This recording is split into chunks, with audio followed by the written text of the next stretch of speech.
రవికుమార్ చౌదరి గారితో మనం మాట్లాడదాం. సార్ నమస్తే రవికుమార్ గారు. నమస్తే సుందర్ గారు.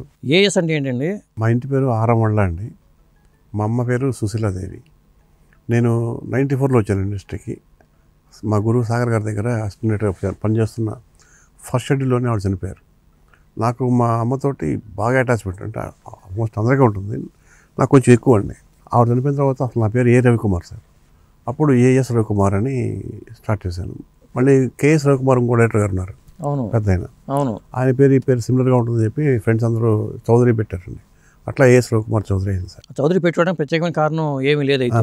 ఏం లేదు సార్. అంటే ఒకవేళ సినిమా ఇండస్ట్రీలో క్యాస్ట్ ఫీలింగ్ ఎక్కువ ఉంటుంది కదా, చౌదరి అంటే మనకు అవకాశాలు బాగా వస్తాయి అనుకుంటానండి. ఇక్కడ క్యాస్ట్ ఫీలింగ్ అని అంత క్యాస్ట్ ఫీలింగ్ బయట అనుకున్నంత ఉండదు సార్. ఇక్కడ ఓన్లీ టాలెంట్, సక్సెస్. మీరు ఫ్లాప్లో ఉన్నారనుకోండి, మీ క్యాస్ట్లో వచ్చి సినిమా ఇస్తాడా? ఎవరు కదా. మీరు సక్సెస్లో ఉన్నారనుకోండి, అన్ని క్యాస్ట్లో వచ్చి సినిమా ఇస్తారు. కాబట్టి ఇక్కడ అలాంటిది నేను పెద్దగా చూడలేదు. బయట అనుకునేది మాత్రం అనుకుంటున్నారు, బట్ అంత బయట అనుకునేంత తీవ్రత లేదండి. వీఆర్ ఫ్రెండ్స్ అందరం.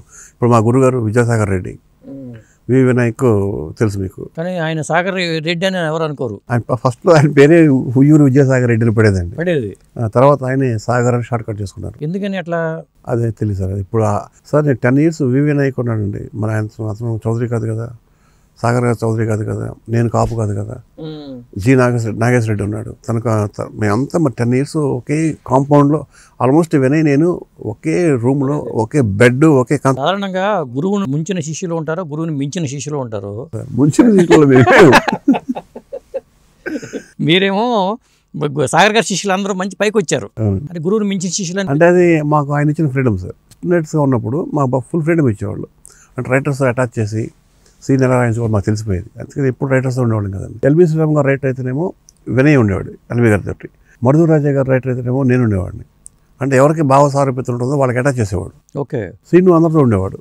వైట్ల సీను గారు ఎవరెవరు ఉండేవాళ్ళు సాగర్ గారి దగ్గర?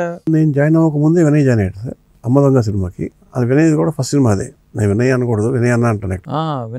వినాయక్ అని ఆయన సినిమా పేరుకి వచ్చింది. మేము ఎదురు ఉన్నప్పుడు వినయ్ అని అనుకుంటాం, రవి అంటాడు, బయట నేను అన్నయ్య అంటాను. ఓకే, అంటే అంత రెస్పెక్ట్ ఇస్తాను వినయానికి.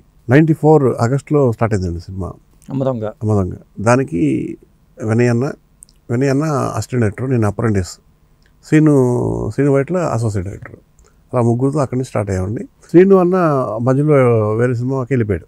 ఆ తర్వాత నేను వినయ్ ఆల్మోస్ట్ 10 years గురుగారి దగ్గరే ఉన్నాం. మాకు ఇల్లు అదే, మేము పట్టుకునేది అక్కడే, మేము తినేది అక్కడే, మా బట్టలు ఆయన కొనిచ్చేవాడు, మాకు ఫుడ్ పెట్టేవాడు, డబ్బులు ఇచ్చేవాడు. ఇంకా ఒక ఫాదర్ లాగా అయిపోయాడు మాకు. అందరూ నాన్న అంటారు ఆయన్ని ఇంగ్లీష్లోనే. బట్ ఆయన లేకపోవటం చాలా దురదృష్టకరం. ఫస్ట్ మన ఛానల్కి చెప్పాల్సి వస్తుంది. ఒక విషయం చెప్పాల్సి ఉంది గారు, ఫస్టే చెప్తాను అనుకున్నాను, సారీ. నేను చాలా ఛానల్స్లో ఇంటర్వ్యూ ఇచ్చాను, బట్ మన లియో ఛానల్ అనగానే కొంచెం ఒంట్లో బాగాలేకపోయినా ఉత్సాహం తన్నుకొచ్చింది. మీ వాయిస్ కూడా చాలా స్లోగా వస్తుంది. నేను కొంచెం హెల్త్ అప్సెట్ అయింది. బట్ లియో ఛానల్ అనగానే ఆటోమేటిక్గా బాలకృష్ణ గారికి ఎంత ఎనర్జీ వచ్చేస్తా ఆ ఎనర్జీ వచ్చేసింది. అదే